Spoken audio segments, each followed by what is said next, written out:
Muito bem, estamos hoje aqui tendo o privilégio de receber na ONG Liberdade Religiosa o pastor Alípio Coutinho Júnior, que é o coordenador de mobilização do trabalho das juntas, das missões das igrejas batistas que fazem um trabalho para o mundo muçulmano, não é?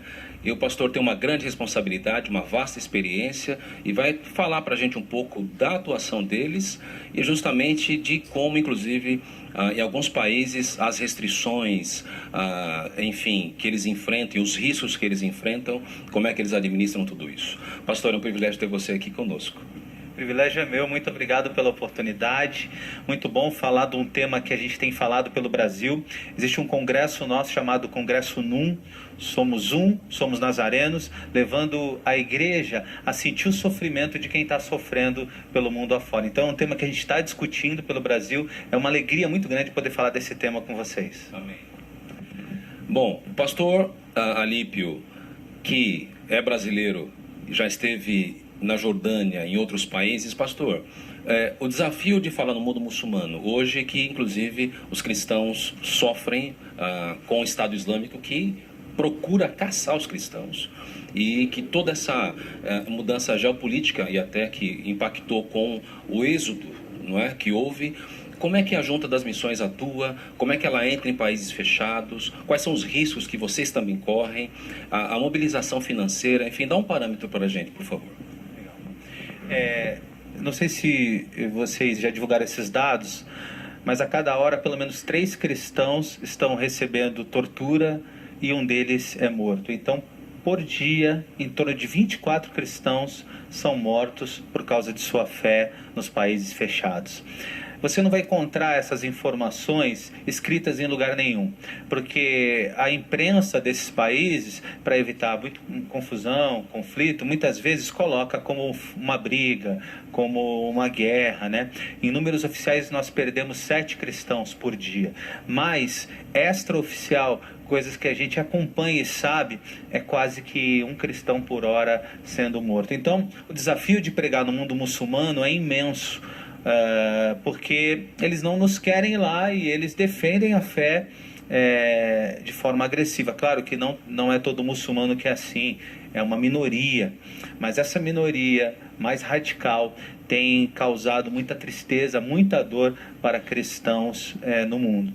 E o pior, isso tem crescido na Ásia também. Antes de vocês chegarem aqui, agora, 1 hora atrás, eu recebi uma informação de um obreiro nosso que foi espancado por pessoas na Ásia. A Ásia era um lugar que era tranquilo de pregarmos o evangelho, entre aspas, né? Sabíamos das dificuldades da China, mas a gente achava um lugar tranquilo. Mas a Ásia também migrou para essa agressividade, né? Mataram agora, há pouco tempo atrás, um Gideão, esses que distribuem Bíblias. O Sauri foi morto porque estava entregando Bíblias para as pessoas. Então, o desafio de levar o evangelho, de pregar, tem sido enorme. Pastor Alípio, qual é o país hoje que mais recebeu refugiados que vocês estão atuando e que, de repente, a ajuda humanitária tem sensibilizado as pessoas?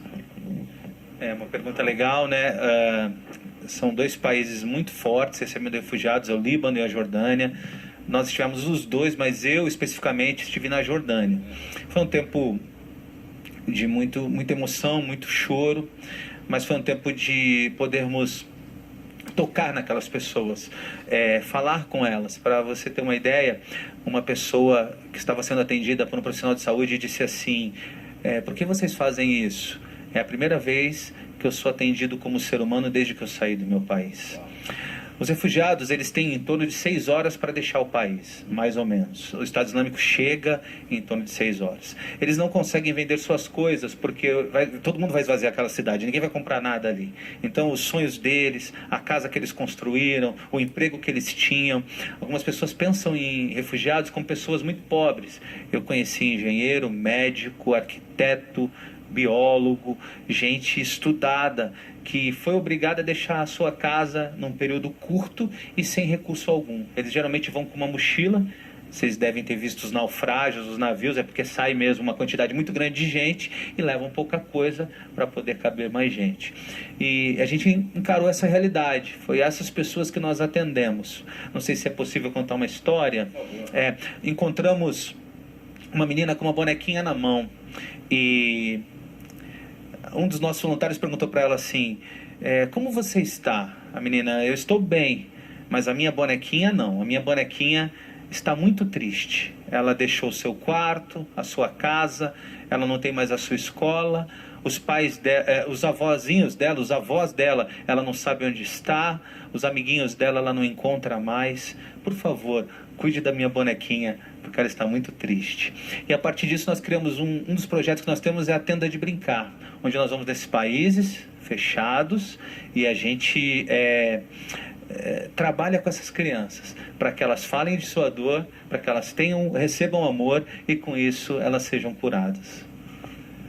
A gente percebe a emoção do pastor nesse testemunho e o quanto que a gente deve valorizar a nossa liberdade religiosa, né, pastor?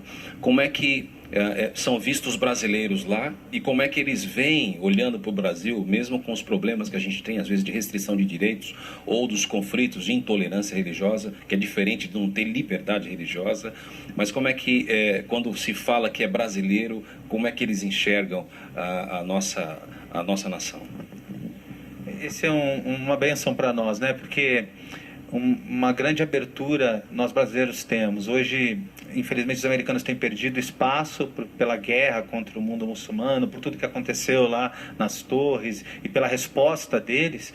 E eles tinham o maior número de missionários no mundo, eles tinham quase 6 mil missionários espalhados pelo mundo, só que eles vieram recuando com esse número, e o Brasil é a grande nação hoje de envio de pessoas. Nós trabalhamos com 3 tipos de missionários: aqueles que vão para período médio de 3 anos, então tem uma profissão, mas eu quero dar 3 anos num país, eu quero parar minha vida aqui e passar 3 anos servindo em algum lugar. Nós temos missionários, pessoas que vão por 15 dias, como a gente fez essa viagem para os refugiados, e vivem essa experiência como eu pude viver, e muitos vivem. E nós temos os missionários de carreira, que vão para nunca mais voltar. Eles voltam, claro, para ver a família de 3 em 3 anos, tirar férias, mas vão para entregar suas vidas por aquelas nações. E são muito bem vistos, são recebidos com muito carinho. Eu fiz questão de, como bom brasileiro, colocar minha camisa do Brasil, andar por aquele país, e eles perguntavam direto do futebol, né? Muito bem. Pastor, para a gente encerrar, queria que você dissesse, talvez para aqueles que querem, né, atuar nas missões, porque você tem o desafio evidente que existe a ONU, existem outros fundos que contribuem, né, humanitários. O desafio financeiro é grande, mas o desafio de pessoas também é grande. Então, quem sabe um chamado, uma convocação para o propósito, né, para alguns que queiram atuar nesse sentido. Você pode acessar pelo Facebook ou no site Junta de Missões Mundiais. Escreveu, vai aparecer em qualquer busca que você faça. A Junta de Missões Mundiais tem essas 3 formas de servir, mas nós temos muitas outras. Eu tenho que mobilizar esse Brasil inteiro com 12 mil igrejas. Se você quiser me ajudar, por favor. Nós precisamos de oração. A gente sabe uma coisa interessante: a nossa campanha, a gente trabalha de janeiro a abril. Depois outras instituições missionárias trabalham entre os batistas. Em janeiro e abril as coisas começam a acontecer de forma extraordinária no campo missionário. Os missionários é onde sobe muito relato de milagres e de bênçãos que Deus está derramando, porque nesse período a igreja toda do Brasil está orando pelos missionários. Se você quer fazer um propósito de oração, por favor, nosso site é juntademissõesmundiais.org.br. Obrigado, pastor Alípio. Deus abençoe seu ministério, esse trabalho maravilhoso. Obrigado a você que acompanha nosso trabalho, nosso projeto. Divulgue o trabalho da Junta das Missões e valorize a liberdade religiosa.